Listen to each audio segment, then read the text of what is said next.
Olá, amigos da Velocidade! Sejam muito bem-vindos a mais um Velocidade Alternativo, seu resumo semanal do esporte a motor. Neste domingo tivemos a grande procissão de Mônaco, oitava corrida da temporada da Fórmula 1, com vitória de Lando Norris, Charles Leclerc em segundo e Oscar Piastri completou o pódio.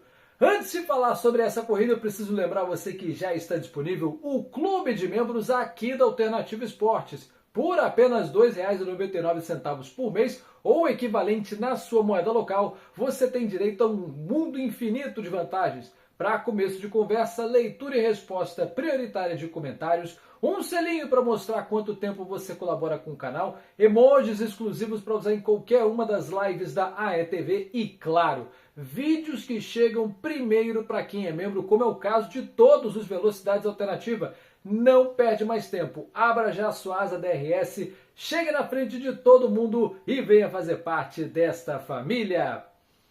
Agora sim, meus amigos, vamos falar deste final de semana. Não vou mentir para vocês, de longe foi a pior corrida da temporada e também não é nenhuma surpresa. Mônaco, mesmo com mudança de regras, foi uma corrida bem sonolenta, longa e sonolenta. Como eu disse, a gente teve nesse final de semana mudanças nas regras, 2 pits obrigatórios e a gama mais macia de pneus, e nem assim Mônaco conseguiu desencantar. Antes de falar sobre a corrida, eu queria lembrar que nessa semana nós tivemos lá em Mônaco uma exibição especial do filme da Fórmula 1 F1 The Movie, que estreia no próximo mês de junho. Brad Pitt é o ator principal, interpreta um piloto da Fórmula 1, né, na APX-GP, equipe fictícia criada para o filme. É um piloto cinquentão que vê o desafio de voltar para a Fórmula 1. Não vou ficar contando muito do filme ainda.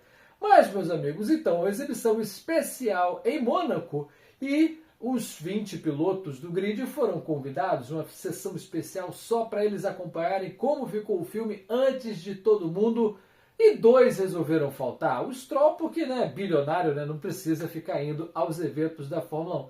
E Max Verstappen descobriu rapidinho como a grande vantagem de ter um recém-nascido em casa é: poxa, não posso ir, eu tenho que trocar fralda. A melhor desculpa do mundo usou o nosso querido Max Verstappen, nem se dignou aí. Na verdade, ele foi em casa sim, mas também jogando videogame, curtindo aí os seus minutos preciosos, e não foi se misturar com a gentalha, essa que é a verdade, né? Bom, esse final de semana também marcou a primeira visita de Adrian Newey no paddock da Aston Martin. Ele que foi contratado há alguns meses para o projeto do próximo carro, a partir de 2026. E é muito simbólico o primeiro grande prêmio que ele participa junto com a equipe ser o de Mônaco, porque no ano passado ele já tinha pedido para sair da Red Bull a essa altura, e em Mônaco ele circulou por lá ainda no box da Red Bull com seu caderninho, sua pranchetinha, mas sem uniforme. Então, Mônaco 2025 marca essa transformação, mais um desafio na carreira do Adrian Newey, vitoriosíssima, e quem sabe vai tirar a Aston Martin da lama a partir do ano que vem, quando muda o regulamento e só mesmo um mago da engenharia para tirar leite de pedra, como é esse carro da Aston Martin, não é mesmo? Bom, vamos falar de outra corrida do final de semana, essa sim, com emoção do começo ao fim, teve até chuva antes da largada. A Indy 500 tomou palco no último domingo, logo depois do Grande Prêmio de Mônaco, e teve a vitória finalmente de Alex Palou, o espanhol que está passando o rodo na temporada, ganhou também a corrida mais famosa do automobilismo mundial pela primeira vez. Ele nunca tinha ganho a Indy 500, bateu na trave, já é bicampeão da Indy e está rumando a passos largos para o tri consecutivo, mas pela primeira vez bebeu o leite sagrado lá de Indiana. Completaram o pódio Marcos Ericsson e David Malucas. O nosso brasileiro Hélio Castro Neves cresceu na prova e terminou em 13º lugar. Agora sim, vamos falar do final de semana em Monte Carlo, Todo mundo sabia que a estratégia obrigatória de 2 paradas ia afetar bastante o grid, mas com o C4, C5 e C6, a gama mais macia disponível pela Pirelli, foi um desafio se adequar à temperatura de aquecimento correta dos pneus, Algumas equipes, por exemplo, a Red Bull na sexta-feira, estavam fazendo tempos mais rápidos com o C5, o pneu médio para esse final de semana, do que com o macio, porque o macio esquentava demais, então era um grande desafio achar a temperatura mais adequada para fazer os tempos. No treino livre 1, o grande destaque é o barbeiro Stroll, o barbeiro canadense, que resolveu simplesmente jogar o seu carro para o lado, esquecendo que tem uma coisa chamada retrovisor, né? E ele não viu o Leclerc chegando, acabou causando uma batida no treino livre de número 1, e por isso ele já saiu na sexta-feira com uma posição de punição para pagar no grid. Nessa primeira sessão, o próprio Leclerc foi o mais rápido, com Verstappen e Norris completando os 3 primeiros. 1:11.964, tempo marcado pelo monegasco, o menino cria dos morros de Monte Carlo. Na segunda sessão, ainda na sexta-feira, nós tivemos bandeiras vermelhas causadas pelo Piastri e também pelo Isaac Hadjar. O Hadjar, inclusive, deu uma batidinha ali, um totozinho na saída do túnel. Normal para um novato, né? Um piloto que está chegando agora da Fórmula 2. É normal disso acontecer. Além, é claro, das simulações de corrida. Então foi uma chuva de pneu macio, duro, médio. Muita gente testando estratégias, gastando pneu até demais, sem pensar que o final de semana seria bem longo. Nessa segunda sessão, mais uma vez o Leclerc foi líder, com o Piastri e Hamilton completando os 3 primeiros. Dessa vez o monegasco marcou 1:11.355. E na sexta-feira a gente também saiu com punição de 10 posições para o Oliver Bearman, né? Numa das bandeiras vermelhas do treino, ele acabou fazendo uma ultrapassagem, isso não era permitido, então os comissários aplicaram uma pena bem grave aí no britânico. O Homem-Urso saiu já com 10 posições para pagar e sabendo que ia largar no fundão do grid no domingo. Passamos para o sábado. E no treino livre de número 3, o grande destaque mesmo foi o Hamilton tomando um susto num ponto cego da pista e acabou batendo com o seu carro no muro, né? A SF25 da Ferrari acabou batendo no muro no finalzinho do treino livre de número 3, que aliás também foi liderado pelo Charles Leclerc. E novamente Verstappen e Norris completaram os 3 primeiros, com o Leclerc agora baixando na casa de 1:10.953. Passamos para o treino classificatório e tivemos o Antonelli conseguindo tempo suficiente para passar para o Q2, mas batendo feio no muro na saída do túnel, perdeu completamente o controle e dali a gente já sabia que ele largaria em 15º. Azar para o Bortoleto, né, que não conseguiu tempo, né, foi um tempo pior do que o Antonelli e foi eliminado juntamente com Bearman, Gasly, Stroll e Colapinto. Aí a gente passa para o Q2, onde a Mercedes mais uma vez teve problemas. Além do Antonelli, que não iria treinar, estava com seu carro sendo rebocado, o George Russell teve um apagão dentro do túnel. Tentou ali resetar o carro, né? Foi dada a bandeira amarela instantaneamente, né? Porque o túnel é um ponto cego, um ponto de muita velocidade, mas foi até um momento divertido, né? Porque com o treino paralisado, bandeira vermelha, 9 fiscais se revezaram para empurrar o carro do Russell até o ponto mais seguro ali, onde ele pudesse ser removido de grua, né? Removido de guindaste para o box da Mercedes. Bom, meus queridos, nessa segunda sessão nós tivemos as eliminações, além do Russell e do Antonelli, né, que não marcaram tempos, do Sainz, Tsunoda e Hülkenberg.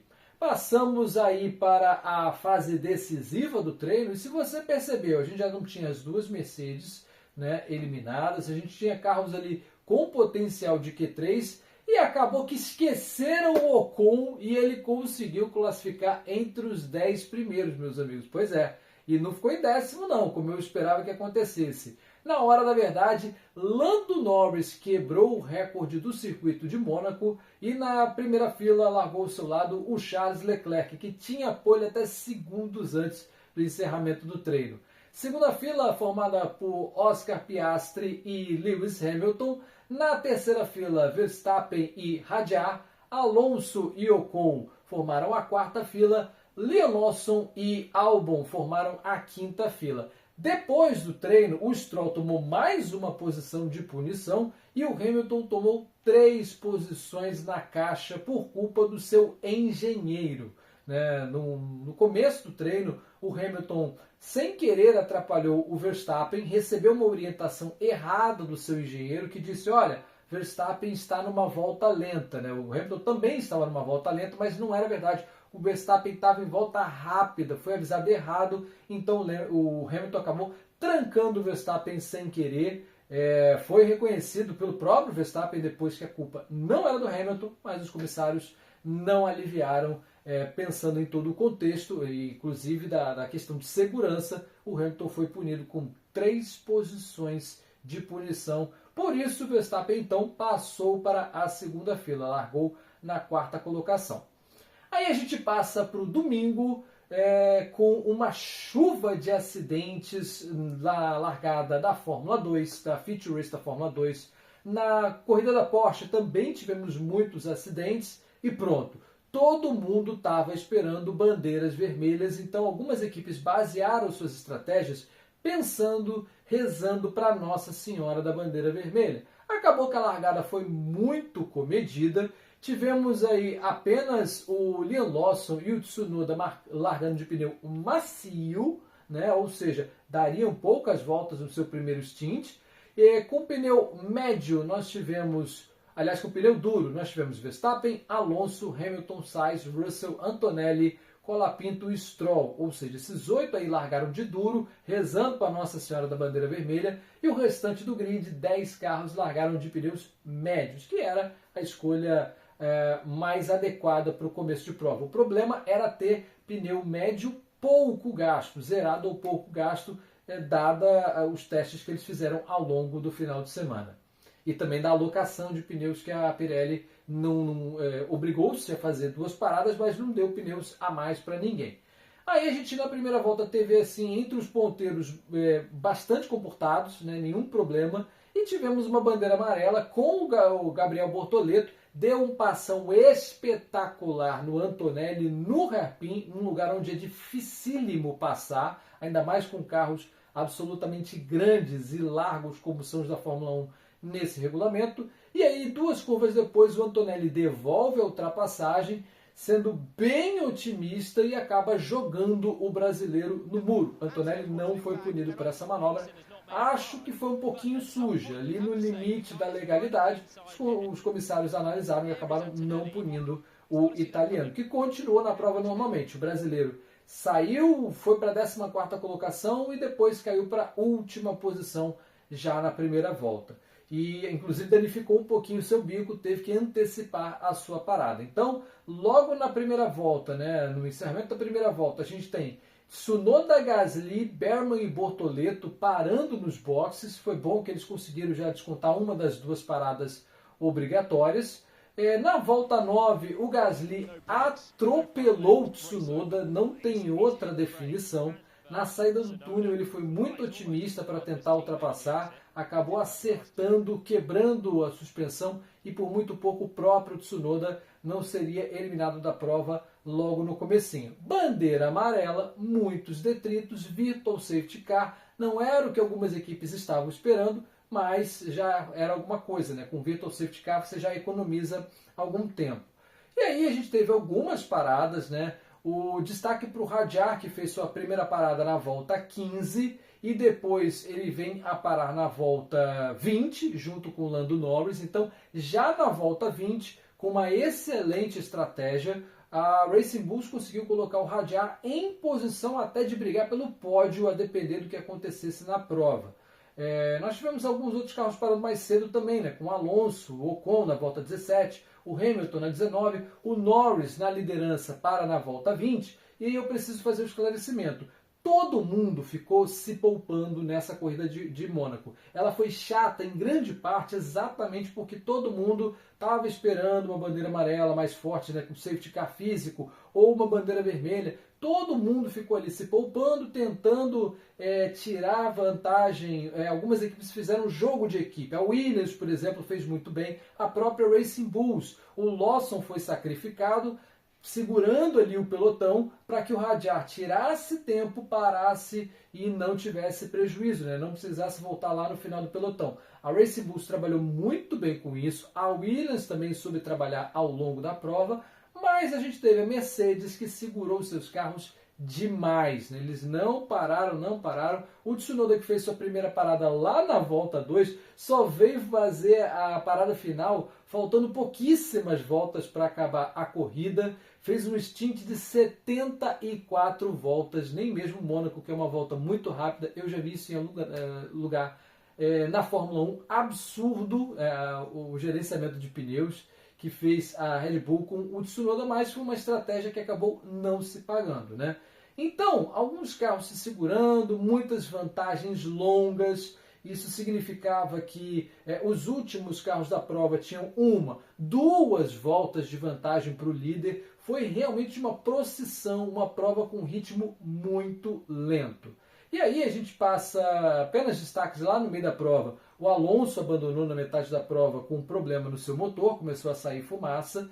Na volta 51, o Norris cumpre a regra e faz o seu segundo pit stop. E só na volta 64 é que o Russell vem para o box. Eu falei que a Williams usou muito bem essa estratégia de sacrificar um piloto para que o outro conseguisse abrir distância. Então, foi o Albon fazendo isso para que o Sainz conseguisse abrir distância. Isso irritou demais o Russell. O grande lance da prova mesmo foi o Russell irritado por estar preso atrás do Albon e chegou a cortar caminho depois do túnel em dado momento. Ele fez isso na volta 49 e na volta 50. Não deu certo, né? Ele tentou jogar com o regulamento. Ele pensou, olha, se eu cortar o caminho aqui, fizer a ultrapassagem ilegal, eu tomo 5 segundos. Mas se eu ficar aqui atrás do Albon e tentar fazer a ultrapassagem na pista do jeito certo, eu vou perder muito mais tempo. Então eu aceito a punição.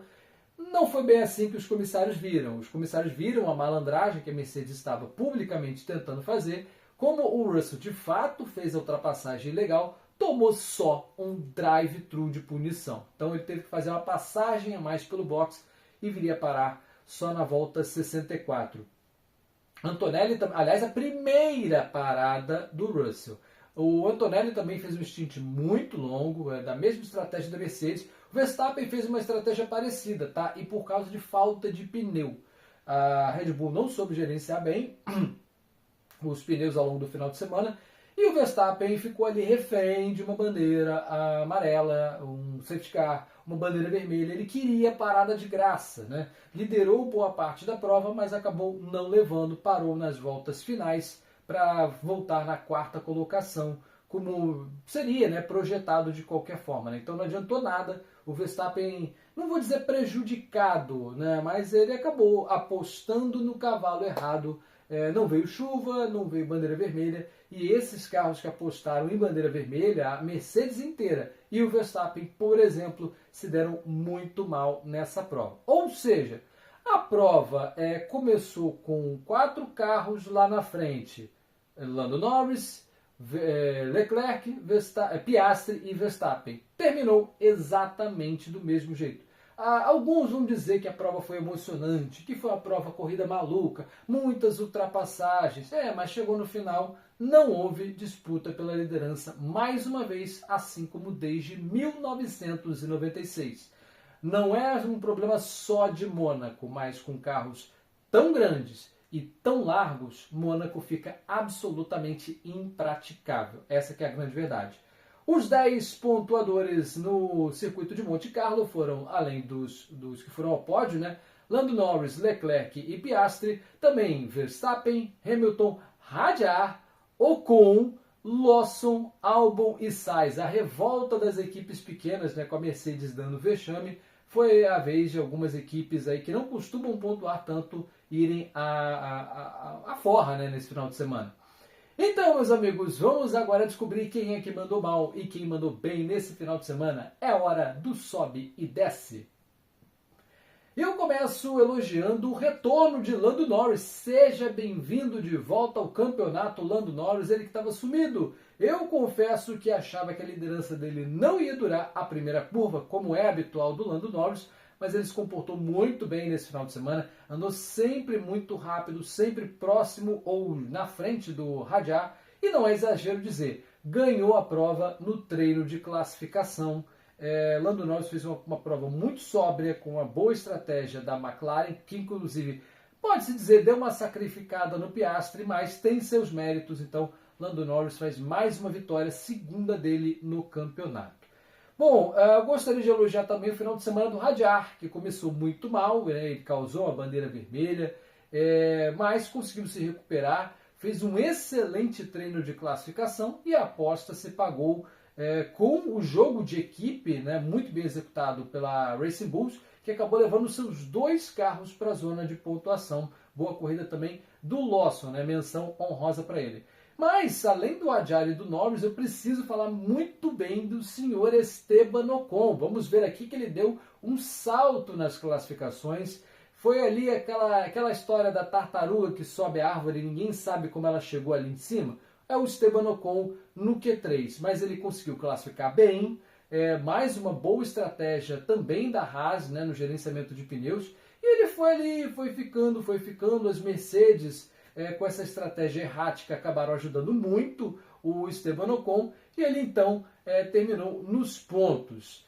E o final de semana, se eu falei bem do Ocon, exatamente é das Mercedes que eu vou começar aqui a minha crítica, né? Russell e Antonelli com um carrão pela frente, talvez o terceiro, quarto carro do grid, não conseguiram nada nesse final de semana, não tinham plano B, plano C, plano D, como geralmente as equipes fazem, esperaram apenas a bandeira vermelha, tiveram oportunidade para abandonar essa estratégia errática, pelo menos um dos 2 carros, não o fizeram e a aposta está aí, né? A Mercedes saiu desse final de semana sem um pontinho sequer, completamente desmoralizada nos seus 2 carros. Antonelli e Russell não fizeram uma boa classificação. O Russell dá para dar um desconto, né? Porque o carro apagou, mas o Antonelli bateu e largou em 15º. Então, meu amigo, largando em 15º, tinha mais que ter parado no começo da prova para se livrar do tráfego. E quem também não teve um final de semana agradável foi Yuki Tsunoda. Discretíssimo, só não foi extremamente igual a Sérgio Pérez em Mônaco, porque ele não bateu, foi batido, né? Mas o Yuki Tsunoda realmente passou quase em branco. Mais um final de semana que ele amarga uma posição muito abaixo da que poderia com o carro que tem, mesmo com todos os problemas do segundo carro da Red Bull, que precisa de uma benzedeira. Então, meus amigos, vamos olhar como é que estão as classificações do campeonato, aliás, dos campeonatos? Vamos lá, tá na tela para você o Mundial de Pilotos, que tem a liderança de Oscar Piastri, 161 pontos para o australiano. Lando Norris, cafungando no cangote do seu companheiro de equipe, 158, 3 pontinhos separam os 2 líderes. Verstappen agora mais perto também do Piastri, 136, Russell estacionou nos 99 e agora vê o Leclerc lá de longe chegando com 79 pontos. Destaque para Esteban Ocon, que agora é o 9º colocado com 20. Está chegando com essa Haas me surpreendendo positivamente. No Mundial de Construtoras, a gente tem a McLaren com 319 pontos e uma briga que agora, graças à estratégia horrorosa da Mercedes, temos um campeonato pelo segundo lugar. Mercedes 147, Red Bull 143 e Ferrari 142. Está emocionante essa briga. E a Williams campeoníssima do 5º lugar com 54 pontos. Menção honrosa para a Racing Bulls, que com seus 2 pilotos pontuando, agora foi a 7ª posição, passando a Aston Martin, que cava um porão a cada fundo do poço que atinge. Então, meus amigos, vamos lá, que agora é a hora que você está esperando para ouvir. Próxima corrida é neste final de semana. A Fórmula 1 faz mais uma viagem dentro da Europa em sua rodada tripla e agora desembarca na Catalunha. O Grande Prêmio da Espanha no circuito de Montmeló começa as suas emoções na sexta-feira, dia 30 de maio, treino livre 1 às 8h30 da manhã. Na sexta-feira ainda teremos na hora do almoço, meio-dia, o treino livre de número 2, passando para o sábado, dia 31 de maio, com o treino livre 3 às 7h30 da manhã. Classificação começa às 11 e no domingo a largada para 66 voltas de muita emoção será às 10 horas da manhã, domingo 1º de junho. O circuito da Catalunha vai ter nesse final de semana a gama mais dura. Saímos do C4, C5 e C6 para agora o C1, C2 e C3. É uma pista que gasta bastante pneu. Tem 2 zonas de DRS. É complicado ultrapassar, circuito tradicionalíssimo e que está vivendo seus últimos dias na Fórmula 1. Então você já sabe, semana que vem você vai saber tudo, absolutamente tudo aqui no Velocidade Alternativa, porque o Velocidade Alternativa é a casa da velocidade. E você já sabe, se tem velocidade, se tem esporte a motor, é aqui na Alternativa Esportes, a casa da velocidade no YouTube. Até segunda-feira que vem, pessoal!